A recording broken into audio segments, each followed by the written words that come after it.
وَنُنَزِّلُ مِنَ الْقُرْآنِ مَا هُوَ شِفَاءٌ وَرَحْمَةٌ لِّلْمُؤْمِنِينَ وَلَا يَزِيدُ الظَّالِمِينَ إِلَّا خَسَارًا۔ اعوذ باللہ من الشیطان الرجیم، بسم اللہ الرحمن الرحیم۔ السلام علیکم ورحمۃ اللہ وبرکاتہ۔ اللہ کی سلامتی ہو، اللہ کی رحمتیں ہوں، اللہ کی برکتیں ہوں سب گھروں پر، سب گھر والوں پر، پوری امت مسلمہ، انسان جنات سب پر، آمین۔ اٹھو تم کو شہیدوں کا لہو آواز دیتا ہے، خدا بھی اہل ہمت کو پرے پرواز دیتا ہے۔ غزوہ ہند ایک خاص الخاص رحمت والا معاملہ، دیکھیں بڑا چرچا ہے اس غزوے کا، اور آپ یہ سمجھ لیجئے کہ جنگ بدر سے، غزوہ بدر سے جو معاملہ شروع ہوا تھا، یوم فرقان، حق اور باطل میں فرق کرنے والا دن، وہ حق اور باطل کی جنگ اپنے آخری دور میں آ گئی ہے، اور اب غزوہ ہند اس کا آخری معرکہ ہے۔ اور رسول اللہ کی حدیث کے مطابق صلی اللہ علیہ وآلہ وسلم کہ اللہ نے مجھے پوری دنیا سکیڑ کے دکھائی، یعنی یکجا کر کے دکھائی، اور ہر جگہ اسلام اسلام، کلمے والا جھنڈا، اسلامی شریعت، اللہ کی کبریائی، ہر جگہ یہی کچھ تھا، یعنی خلافت قائم ہونے والی ہے۔ اور رسول اللہ نے یہ بتایا صلی اللہ علیہ وسلم نے کہ یہ قیامت نہیں آئے گی اس حال میں کہ جب تک خلافت دوبارہ قائم نہیں ہوگی۔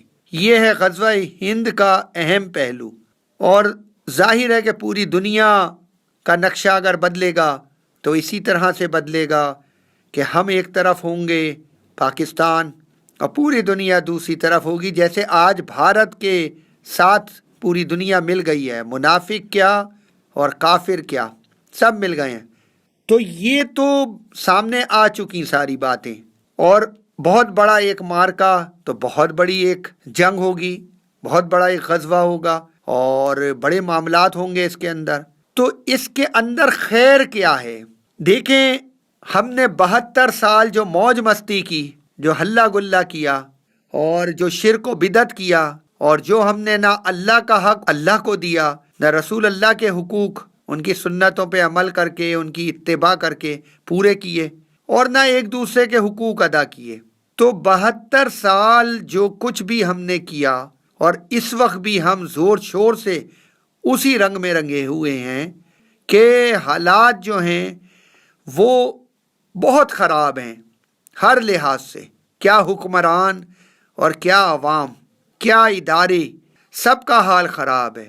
تو یہ بتائیے کہ یہ کیسے درست ہوگا اگر گھروں میں چھوٹے چھوٹے بچوں کے مسائل بڑھ چکے ہیں، بڑھتے جا رہے ہیں، نوجوانوں کے مسائل بڑھ چکے ہیں، بڑھتے چلے جا رہے ہیں، بزرگوں کے مسائل بڑھ گئے ہیں، بڑھتے چلے جا رہے ہیں، بیماریاں گھروں میں آ چکی ہیں، بڑھتی چلی جا رہی ہیں، پریشانیاں، دکھ، معاش اور معاشرت کے مسائل بڑھتے چلے جا رہے ہیں، طلاقیں، خلا بڑھتے چلے جا رہے ہیں، اور بہت کچھ ہے جس میں اس قدر اضافہ ہو چکا ہے اور ہوتا چلا جا رہا ہے، اس کے باوجود کہ بہت کچھ ہو چکا ہے، کہ اس کے لیے، اس کی اصلاح کے لیے کیسے ہوگی اصلاح؟ تو وہ جو ایک گرینڈ آپریشن جسے کہتے ہیں، کوئی بڑا معاملہ جب تک نہیں ہوگا، یہ ہماری جو قوم ہے، ہم جو ہیں وہ سدھرنے والے تو نہیں ہیں۔ اگر سدھرنے والے ہوتے تو بڑی وعیدیں اللہ نے بھیجیں، کیا پاکستان 2 حصوں میں بدلا تو ہمیں نہیں سدھر جانا چاہیے تھا؟ کیا بالا کوٹ کا اتنا بڑا زلزلہ آیا، ہمیں نہیں سدھرنا چاہیے تھا؟ اور چھوٹے موٹے واقعات جو کہ بہت بڑے بڑے واقعات ہیں، چھوٹی چھوٹی بچیوں کے ساتھ کیا ہو رہا ہے، چھوٹے چھوٹے بچوں کے ساتھ کیا ہو رہا ہے، وہ سارے واقعات، ہلا دینے والے واقعات۔ عمر گلوں کی 2 دن جس میں یہ بھی قیامت بیت گئی، دستے حوث نے مسئلے زیادہ اور شاخوں پر مرجھائے کم۔ یہ تصویر ہے ہماری، اور ہم مسلمان ہیں، اس کے بعد یہ تصویر ہے، اور کوئی نہیں پکڑا جاتا، کسی کے ساتھ کوئی معاملہ نہیں ہے، سب آزاد پھرتے ہیں اور سب مزے کرتے ہیں۔ یہ سارے محالات کے باوجود، یہ گناہوں کی ایک پوری تصویر کے باوجود سب کچھ. تو یہ کیسے سدھرے گا؟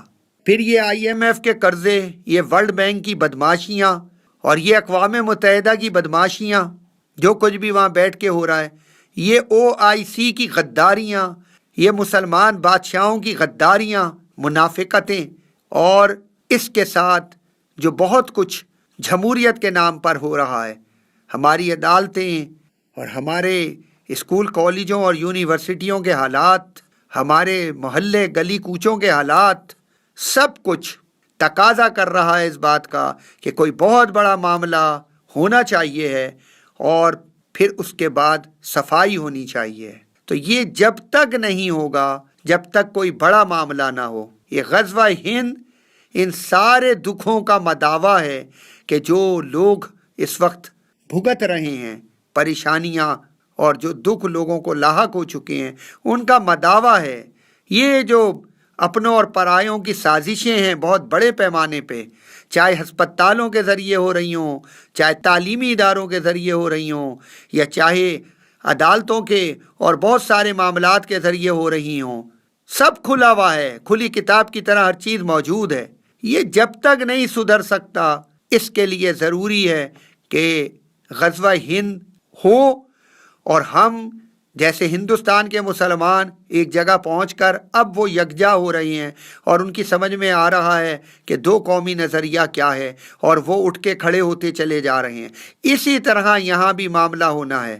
پاکستان میں جب غزوہ شروع ہوگا تو لوگ اس طرف متوجہ ہوں گے اور انہیں اپنی حقیقت، اپنے رب کی حقیقت، پاکستان کی حیثیت، 27ویں شب کے پاکستان کا مقام، اس کی حیثیت، اس کی حقیقت، یہ سب سمجھ میں آئے گی. اور اس کے بعد وہ انشاءاللہ العزیز لڑیں گے اس غزوے کو، اور پھر پوری دنیا جو ہے وہ زیر آ جائے گی خلافت کے. اور پھر جب خلافت قائم ہوگی، نہ ورلڈ بینک ہوگا، نہ IMF ہوگا، نہ یہ سود کا کاروبار ہوگا، نہ یہ ڈالر ہوگا، نہ یہ ڈالر والے ہوں گے، نہ یہ دجال کا دجل ہوگا، نہ دجال ہوگا، اور نہ یہ ابلیس کی خباثت ہوگی، شیطانیت ہوگی. بہت دنوں تک کے لیے، جب تک عیسیٰ علیہ السلام موجود رہیں گے، ان کا دنیا سے وصال نہیں ہوگا، اس وقت تک ابلیس بھی محدود ہو کے رہ جائے گا. جادو سب کٹ جائیں گے، جادوگر پار لگا دیے جائیں گے، سب زمین کے اندر جائیں گے. کسی کو اجازت نہیں ہوگی زمین کے اوپر ٹکنے کی. جتنے جادوگر ہیں اور جتنے غدار ہیں، جتنے ظالم ہیں، ان سب کا بھی حساب کتاب، چاہے منافقوں کی شکل میں ہو، چاہے کافروں کی شکل میں ہو، سب کا حساب کتاب چکایا جائے گا. یہ سارے معاملات ہونے جا رہے ہیں، تل پٹ ہو جائے گا سارا معاملہ. اس کے بغیر ہم نہیں سدھرنے والے. پھر ہمیں صحیح معنوں میں جو یہ آزمائشیں آئیں گی، یہ جو قربانیوں کے موقع ملیں گے، اور پھر انشاءاللہ ہم قربانی دیں گے اللہ کی رضا کے لیے. انا آتینا کل کوثر، ہم نے تمہیں کوثر دے دی غزوہ ہند کی شکل کے اندر، اب تم اس کا حق ادا کرو. فصلی لربک ونحر، نفل نمازیں اور قربانیاں. اور ان شانیہ کا هو الابتر، ہم انشاءاللہ تمہارے دشمنوں کی، تمہارے مسائل کی جڑ کاٹ دیں گے، اللہ کہتا ہے سورہ کوثر میں. تو یہ سارے معاملات جب تک نہیں ہوں گے، جب تک مسئلے حل نہیں ہوں گے. انشاءاللہ یہ سارے معاملات بڑھتے چلے آ رہے ہیں. کشمیر سے معاملہ شروع ہوا تھا، تب بھی میں نے آپ لوگوں کو یہ کہا تھا کہ کشمیر کوئی ایشو نہیں ہے، بالکل بھی نہیں ہے، اور کشمیر کو آزاد کرانا کوئی مقصد نہیں ہے، بالکل بھی نہیں ہے. پوری دنیا میں خلافت کو قائم ہونا ہے، ایک نظام قائم ہوگا جو اللہ کا نظام، وربک فکبر، اللہ کی کبریائی قائم ہونے جا رہی ہے. یہ دور اپنے براہیم کی تلاش میں ہے. صنم کدا ہے جہاں لا الہ الا اللہ، یہ جو رسول اللہ کا خواب ہے کہ جہاں کچھ بھی صنم کدے ہیں، جہاں کچھ بھی نفس پرستیاں ہیں، ضلالتیں ہیں، ظلم ہے، وہاں سب جگہوں پہ لا الہ الا اللہ کا معاملہ ہونے جا رہا ہے، اللہ کی کبریائی قائم ہونے جا رہی ہے. تو یہ پوری دنیا جو ہے وہ زیر ہو جائے گی، اور کوئی دنیا کی طاقت ایسی نہیں ہوگی جو اللہ کے بندوں کے سامنے نگاہ اٹھائے اور کوئی سوال جواب کرنے والا ہو. ایک نظام کے تحت سب کچھ ہوگا، اور یہی نتیجہ ہے جنگ بدر کے بعد، غزوہ بدر کے بعد غزوہ ہند کی تکمیل کا.